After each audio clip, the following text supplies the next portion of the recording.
Now that we've looked at tar, gzip, bzip version 2, as well as unzip and zip, let's turn our attention to the regular expression line processor, Grep, which is another popular tool that you'll use throughout your Linux, Unix, and text parsing experiences. We'll label this subsection, or primary section that is, Grep, which is a regular expression parser. And it features the ability to parse lines based on text and or regexes, or regular expressions. Now, so much of what we do with an Linux environment involves linear text files that may contain tens, hundreds, thousands, or even millions of lines. And we need a way, and of course Linux utilities provide multiple ways of doing so, to parse information concisely.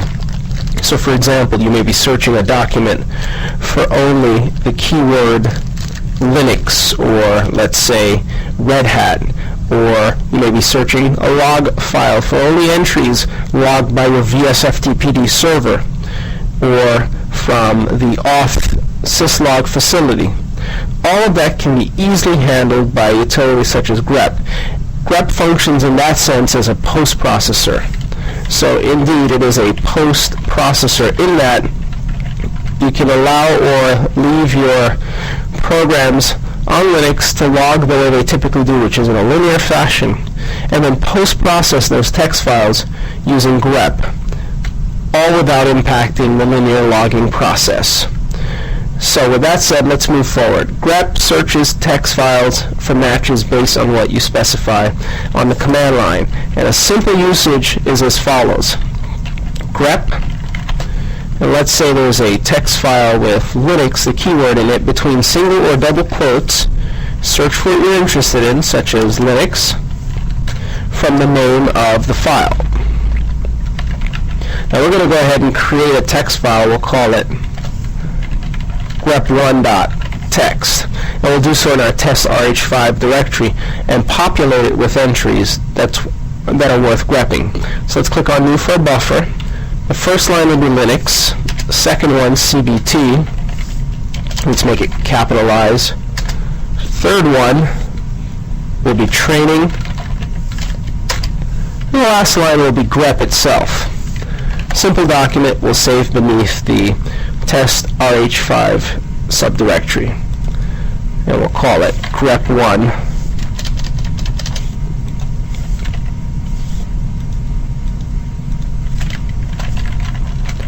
.txt. Again, suffixes are unimportant within the world of Linux, but we're accustomed to doing so from Windows. So to search for text from this document, here's a simple example. I want all lines containing Linux, the word Linux in lowercase, anywhere on the line. So it has the ability to parse lines and to return those lines based on the text that we search for. Let's navigate into test RH5, clear screen, then perform a grep search. So there we see it's returned one line which contains Linux, and the line was searched case sensitively. We should note searches case sensitively by default, which means we can alter the default behavior by turning on a separate option. Now let's alter this so that it does indeed search in a case-insensitive fashion by using the -I option, case-insensitive search. And we need to ensure that in the document we have an entry that is either mixed case or of a different case. So let's go with uppercase Linux. So from the shell, we'll alter the search, turning on the -I option. And then you see two lines have been returned, but again, if you search a traditional way, the case will be matched and the line is returned. Now whenever Grep has done its job successfully, and that is to return one or more lines, the echo of the exit status will return a 0 status. However, let's search for something that doesn't exist. A line containing Linux CBT. Nothing is returned and the exit status is non-zero. It's a one exit status. So if you're scripting grep, you can always search for an exit status of 0 to determine whether or not it's done its job, or it has at least returned one match for what you search for. Now again, generally we search using grep using single quotes or double quotes, but you can also search without single or double quotes, and your search will be carried out for you in just the same way you'd expect, with some exceptions being when you use regular expression characters, you typically want to place them, or will want to place them, between single or double quotes, depending on whether or not there's any interpolation of variables by the shell. Single quotes are usually the safest when searching for data. They may search for numbers as well. If there's a line, let's say, which contains a number, let's create a line with 2, and it'll return only that line. It searches literally for whatever you specify on the command line, and there you see it returns a line with 2 as opposed to the other lines. Now what if we create a separate line such as Linux CBT3 or 2 for that matter, since we're searching for a numeric 2, then you see it returns both lines, which tells you a little bit about the way grep behaves, and that is whatever you search for will be searched for anywhere on the line. So we did say it parses lines, however, it searches for the text anywhere on the line.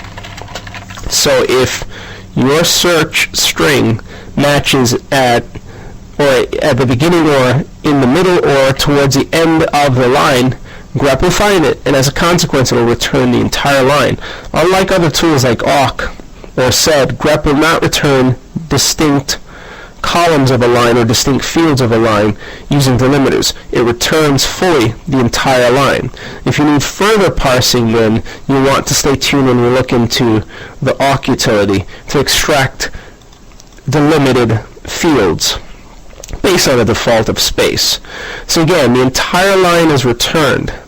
Now, of course, there are more advanced ways we can use grep. For example, if you want to search for specific text at the beginning or end of lines, then you can use regular expressions or anchors.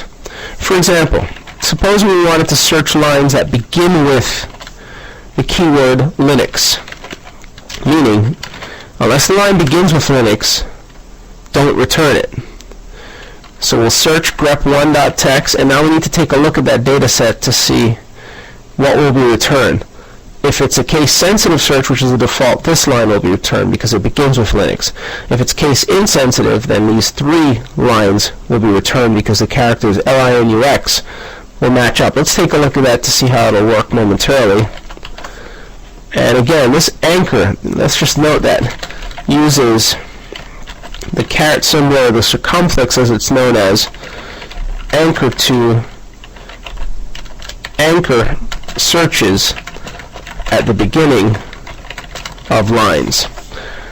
Let's see how this behaves from the shell. And there you see it returns the sole line, or the line which begins with lowercase Linux. Case insensitively, of course, which would be option number 4 for us, grep case-sensitive search caret Linux from grep1.text will turn on a case-insensitive search.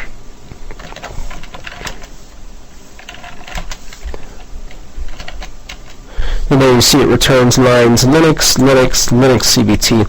And this also includes mixed case lines, such as the following.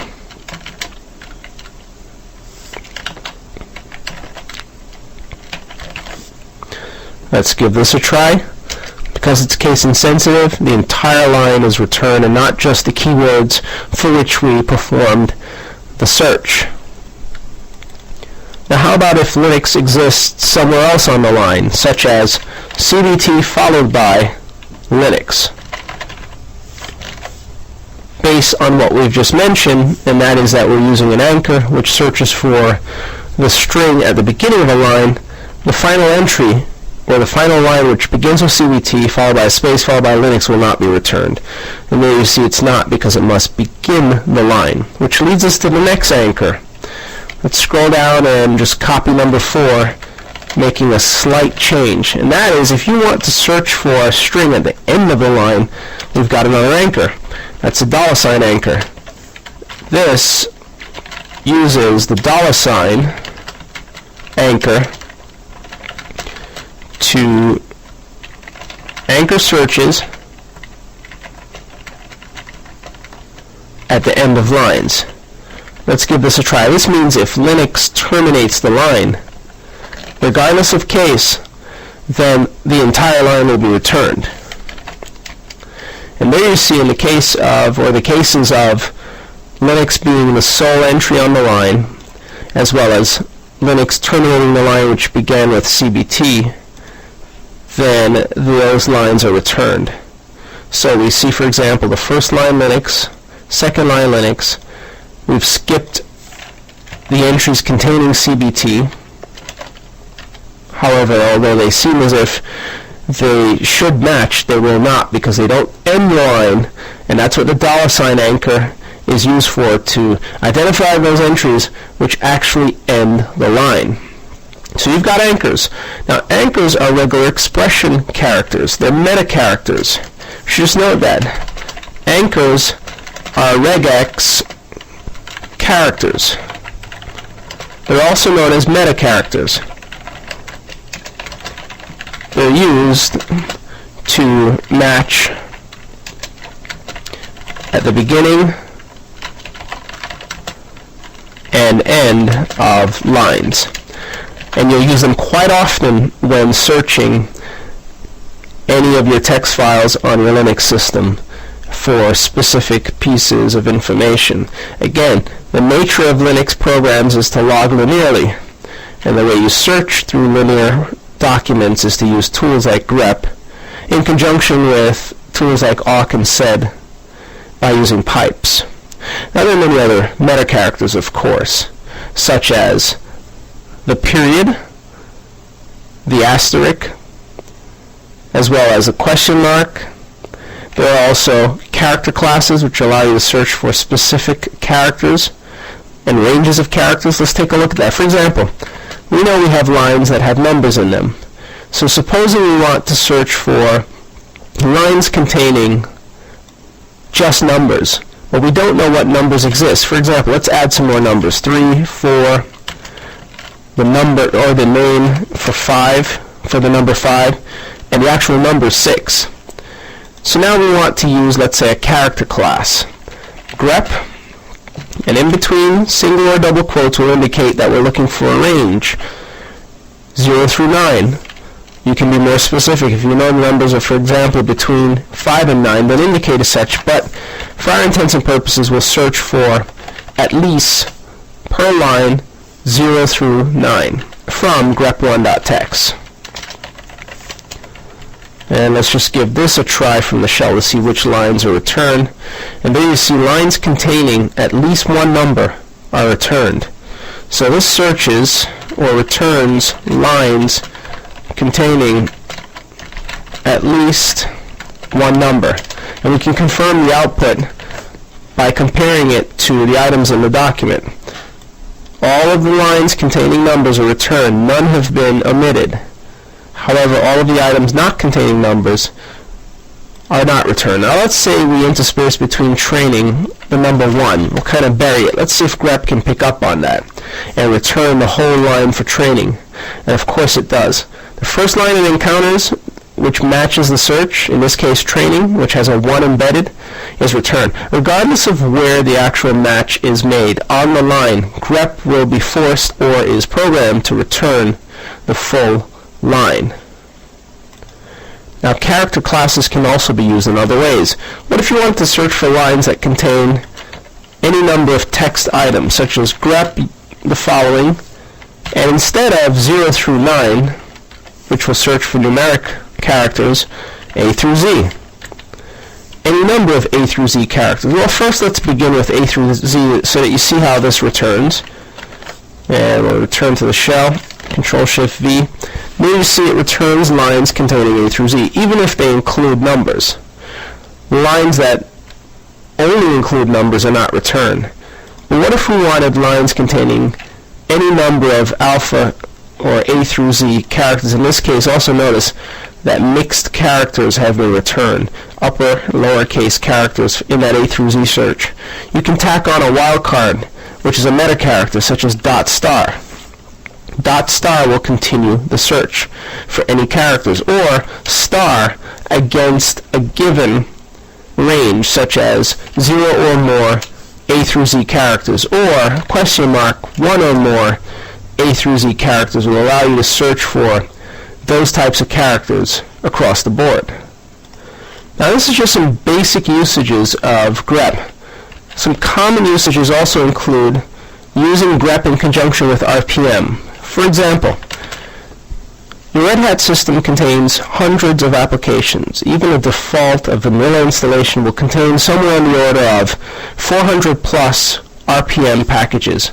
A quick way to parse through all the mess is to execute RPM query all, which enumerates the full RPM database of applications, but then pipe the output into grep. This we do quite often throughout our studies of most RPM-enabled OSs throughout our Linux CBC studies. So an RPM query all dumps everything to the screen, and there's no real way to grapple or deal with all these RPMs. This is just way too much information. It's still going on. It covers probably 600 plus packages.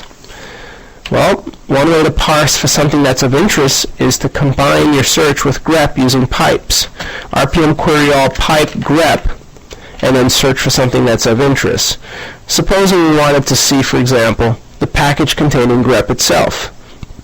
RPM query all pipe grep, and wherever grep comes up, it'll be returned.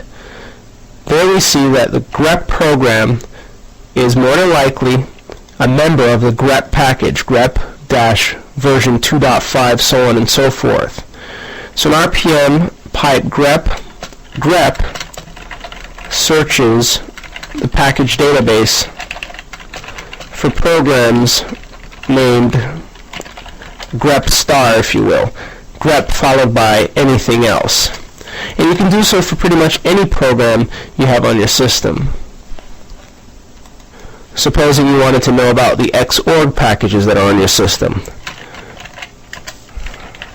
Well, an RPM query all grep xorg will return those packages, and if you think that some of them may be in uppercase, then in your grep search, turn on case insensitive, and this will return any packages that are listed in a case insensitive fashion, but chances are you won't find any.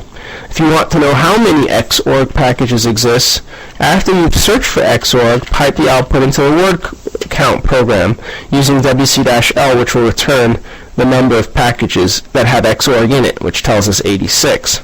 So for example, RPM query all grep case insensitive xorg, piping the output. Yet again, this is the beauty, or part of the beauty, of using pipes, the ability to connect inputs to outputs. Case insensitive for xorg, piping the output to wc-l, returns the number of packages with xorg in their names.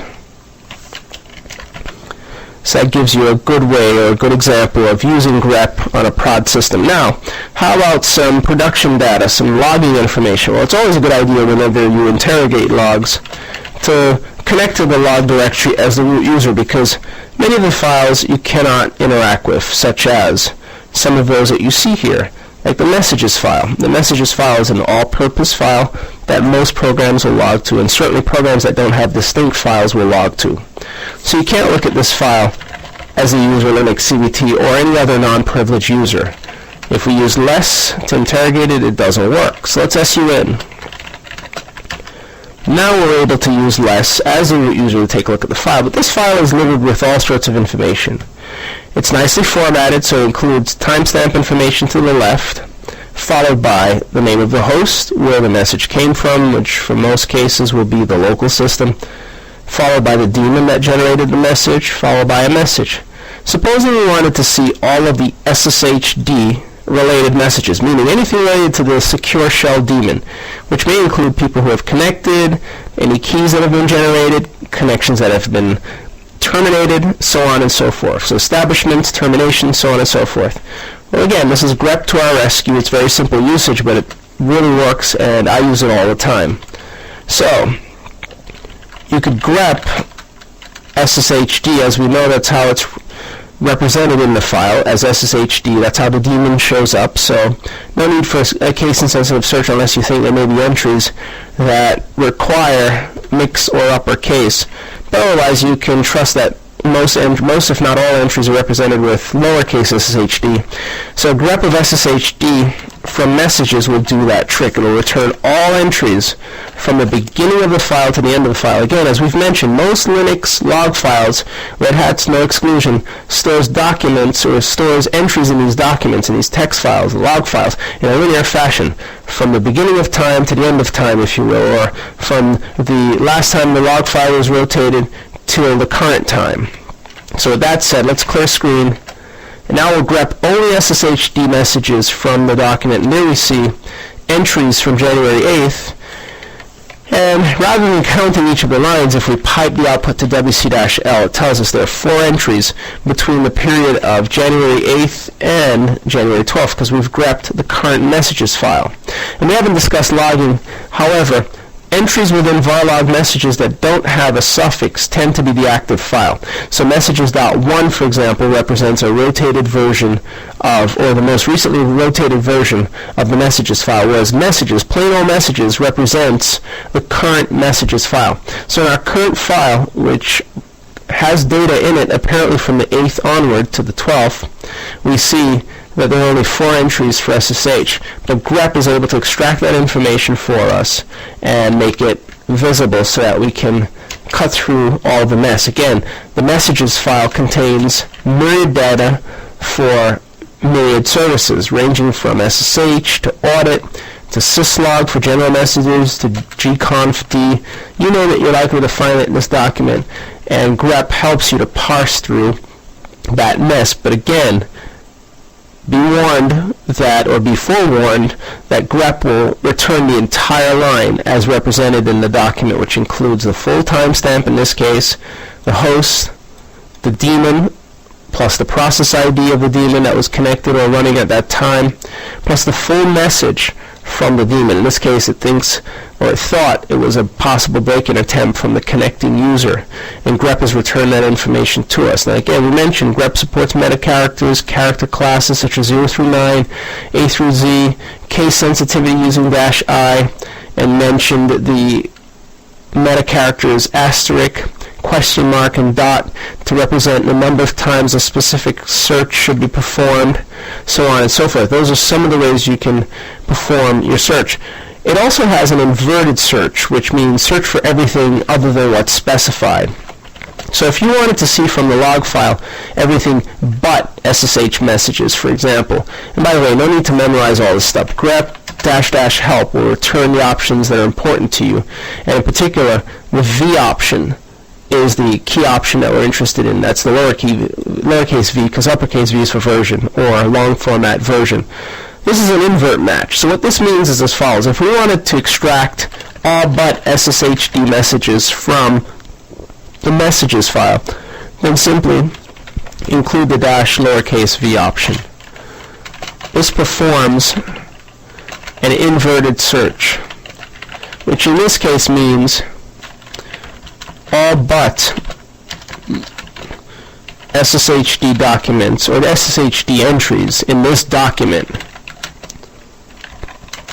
will be returned. And this comes in handy quite often because you may have a log file that's overwhelmed with information from a specific daemon that you want to exclude for your intent and purpose at that particular time. So you may want to not see items related to SSHD. So invert the search. And now we see items other than SSHD. Or perhaps we don't want to see gconfd. Now we no longer see gconfd. And to stretch this out a bit, this is where piping can help us out. Now supposing you don't want to see SSH messages. You also don't want to see gconfd messages. So grep v SSHD messages. Once the output's been created, then pipe the output again back into grep with another case, or inverted search that is, for gconfd from the input stream, and you'll see that both types of messages, SSHD and gconfd messages, will be filtered. So this is an easy way to achieve your desired result using simple Linux commands like grep, awk, sed, so on and so forth. Run it once, and let's just do it one at a time. Run it once, you no longer see SSHD. Run it twice, you will no longer see SSHD as well as gconfd. Let's just clear screen and do that again. Now you see only other items such as syslogd, auditd, a troubleshoot message, and so on and so forth. So you can combine as many of these as you need or see fit to avoid having to parse through superfluous information in a limited console window. Grep provides that option. In addition, as we mentioned, you don't have to remember all the options. Grep --help returns them for you. You can print a count of the matching lines per file by turning on the C option. So after we've run through all of this, you could turn on -C, for example, and instead of returning the entries, it tells you how many lines have matched. So even for a simple search, grep SSHD for messages, this will tell you how many messages entries are SSHD, or even, let's say, gconfd or auditd. Let's try auditd in this case. There are 2 entries that are auditd. You may want to do a context search. Sometimes when I'm searching through, let's say, especially a mail log file, you may want to see or extract a specific item for however many occurrences and items around that item. That's a context-based search using the uppercase C option. So you can see a snapshot of entries around the entry that you intend to dig deeper into. So for example, grep uppercase C, SSHD from messages. But when you specify context, you need to also indicate the number of lines around the entry that's extracted. So this returns 2 lines above and below matching line. Again, this gives you a great idea as to what's happening at the time of the entry that you're interested in, especially with mail logs and security audit logs that are produced by the auth facility, like for SSH and connecting via Telnet, FTP, so on and so forth. Someone may have logged in at the current time. Let's say we extract from the document 1650, but we may want to see items that are at 1648, 49, and 1651, 52, so on and so forth. Well, that's where a context-sensitive search becomes very handy. So in this case, we'll see SSHD with multiple items around the SSHD item per hit, and it gives you a sense for what's happening around that particular interest. Because again, you got to think of log entries in Linux as being linear. Let's just note that. Note, most, if not all, Linux programs log linearly, which means one line after another in a sequential fashion from the earliest date to the most current. So from the earliest to the current. And as a consequence, you're often searching from the top to the bottom of documents, which is why tools like head and tail become so handy, so useful. The ability to see the first few items, the last few items, perhaps middle entries and surrounding items using grep makes these tools invaluable. And that's where grep can help you to excel. Now again, regular expressions are best specified between single quotes. So note, use single or double quotes to specify regexes. Also, execute grep using egrep, which is the regular expression form of grep. So execute grep using egrep when regexes are being used. Although the regular grep will recognize some of the regexes, especially the basic ones. If you do a which egrep, for example, you'll see that it is in bin as egrep. Let's just take a quick look at it. And it really links to grep, but it calls grep with regular expression search turned on, such that when some of the items that would fail normally with grep, when you execute them with egrep, some of the meta characters in particular, will not fail when you execute grep using egrep. Or, if you execute grep with regular expressions, if you run it with the E option, that's another way to instruct to grep that you intend to use extended regular expressions. So in this case, extended regexes, or just normal regexes using lowercase e. Grep supports both POSIX as well as extended regular expressions, which is POSIX form as well. Not as much functionality as what you'll find with Perl, but enough for you to perform some pretty useful searches using the dash lower E or the dash upper E, followed by some of the types of characters that we've mentioned, like character classes, as well as meta characters like asterisk, dot, question mark, plus, so on and so forth. So, just to recap, grep is a line processor. Whenever it matches an item on a line, that's a hit. That's a zero exit status, which causes grep to return the line. If you need to further cut up or segment that data, then you'll need additional tools like awk and sed, which we'll be looking at subsequently.